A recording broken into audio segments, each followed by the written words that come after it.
You know that story of Noah's Ark, right? The one with all the animals, two by two? It's a classic kid story. But what if it's not? What if it's something way darker, like a blueprint for the end of the world? That's what we're digging into today. This idea that this ancient story is actually a serious warning for our time. So let's just get this out of the way right now.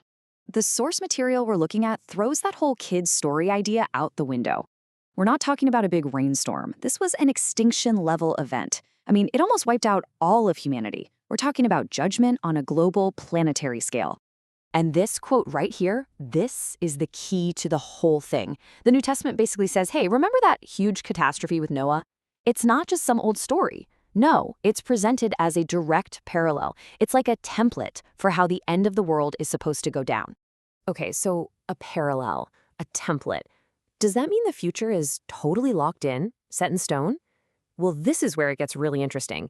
The source text argues, no, not at all. It suggests that prophecy, especially the doom and gloom kind, isn't about telling you what will happen.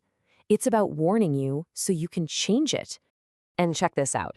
What was the big problem back then? You'd think it was some kind of crazy, spectacular evil, right? But no. The real issue, the reason for the condemnation, was that people were just living their lives. Eating, drinking, getting married, the normal stuff. They were so caught up in the day-to-day that they totally tuned out Noah's warning. They had a choice, a chance to change, and they just missed it because they were too distracted.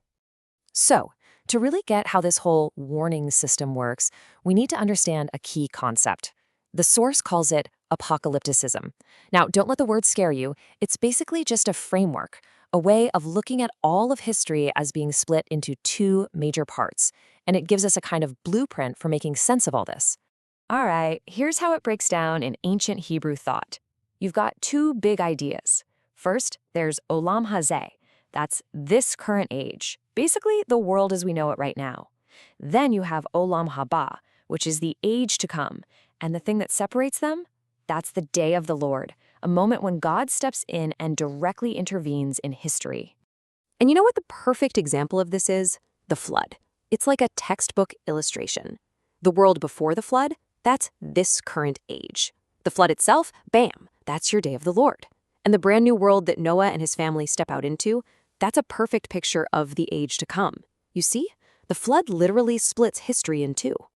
So here's the bottom line. Apocalypticism isn't just about scary predictions of fire and destruction. At its core, it's this two-aged view of the world. And this is huge.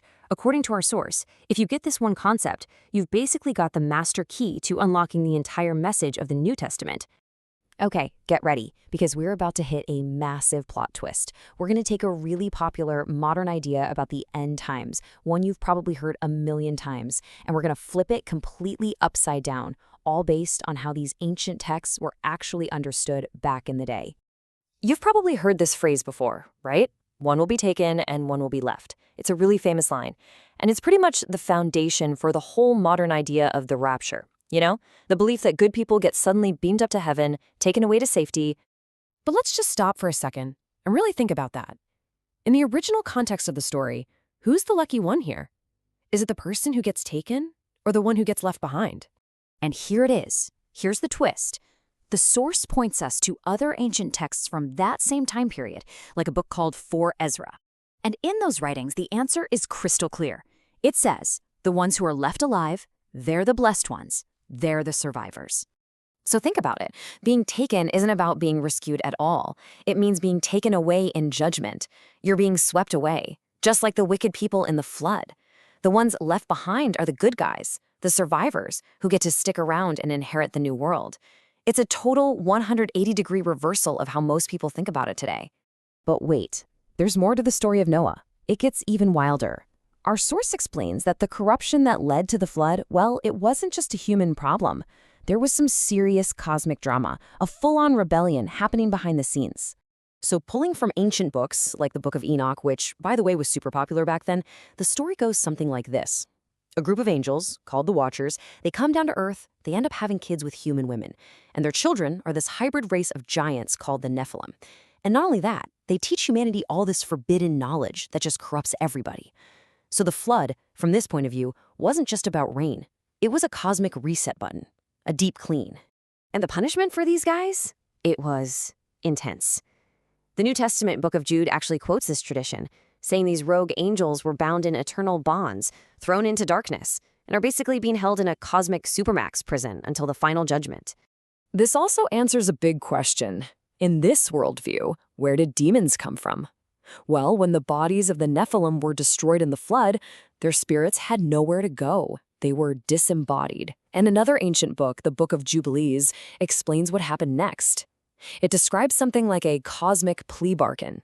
90% of these spirits get locked up, but 10% are allowed to stay on Earth under Satan's command, basically to cause trouble and test humanity until the very end.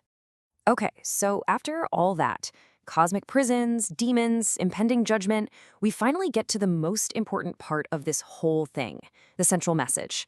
If all this prophecy stuff is really just a warning, what are we supposed to do about it? The answer is actually pretty simple, and it's all about the power of our own choices. And this is where we have to look at one specific word: repentance. The source points out a really important difference here. In Greek, the word is metanoia, and it can just mean changing your mind or your belief. But the original Hebrew idea teshuva is way more active. It literally means to return. It's a complete 180 in your behavior. It's not about what you think, it's about what you do. And if you want proof, look no further than the story of Jonah. It's the perfect example. Jonah shows up and delivers a message of absolute total doom. 40 days and this whole city is toast. Period. There were no ifs, ands, or buts. It sounded like a done deal. But the way the city responded changed everything, and it proved that a prophecy of doom is just a warning, not a guarantee. And pay close attention to the key phrase here. When God saw their deeds, it wasn't their prayers, it wasn't their beliefs, it was their actions. It was their teshuva, their complete change in behavior, that made all the difference. Their actions literally canceled a scheduled apocalypse.